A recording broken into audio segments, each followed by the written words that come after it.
तामसवाडी येथे सालाबादाप्रमाणे श्रावण महिन्याच्या पहिल्या सोमवारी महादेवाची यात्रा। महादेवाच्या आरतीचा मान माननीय आमदार आबासाहेब चिमणराव पाटील यांच्या हस्ते। या यात्रेस माननीय आबासाहेब यांनी 11,000ची देणगी दिली।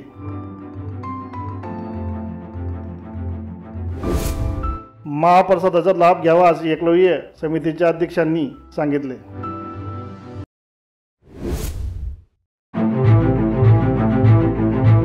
एकलव्य महादेव मंदिर तामसवाडी येथे सालाबादाप्रमाणे श्रावण महिन्याच्या पहिल्या सोमवारी महादेवाची यात्रा असते। तरी महादेवाची आरती उद्या दुपारी 12 वाजता माननीय आमदार आबासाहेब चिमणराव पाटील यांच्या हस्ते ठेवण्यात आले आहे। तरी माननीय आमदार साहेब यांनी एकलव्य मंदिरास 11,000 रुपये वर्गणी दिले आहे।